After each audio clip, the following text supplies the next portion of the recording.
அப்பாவுக்கு லேசாய் தலைவலி வந்தால் ஆபீஸ்க்கு லீவு, தம்பிக்கு வயிற்று வலி வந்தால் பள்ளிக்கு போக வேண்டாம், எனக்கு ஜலதோஷம் வந்தால் கூட கட்டாய ஓய்வு தரப்படும். 101 டிகிரி காய்ச்சலிலும் உதிரப்போக்கு மிகு மாத விளக்கின் வழியிலும் லீவு இல்லை என் அம்மாவிற்கு. காய்ச்சல் வந்தாலும் காஃபி போட வேண்டும் அப்பாவிற்கு.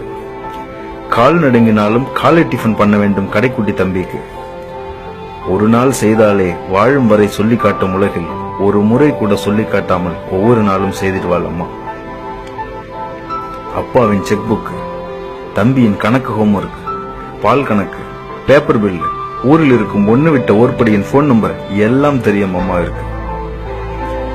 ஆசைப்பட்டது கிடைக்காத போதும் கூட அழுவதற்கு நேரமில்லை அவளுக்கு. நான் தூங்க போகும்போது விழித்திருப்பாள், தூங்கி எழும் முன்பே விழித்திருப்பாள்.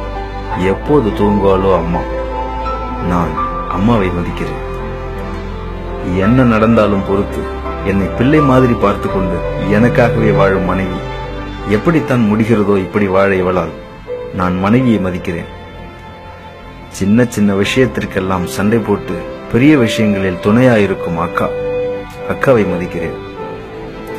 யாருக்கோ மனைவியாகி எங்கேயோ போன பின்னும் இன்னும் மறக்காமல் எனக்காக பிரார்த்தனை பண்ணும் வகுப்பு தோழியை மதிக்கிறேன். புயல் அடிச்சாலும் மழை அடிச்சாலும் விடிகாலை வீட்டு வேலை செய்ய வரும் லட்சுமி அக்கா. சின்ன பையனாயிருந்த என் கைப்பிடிச்சு ஆனா அவன் நான் சொல்லி தந்த சிவந்தி டீச்சர்.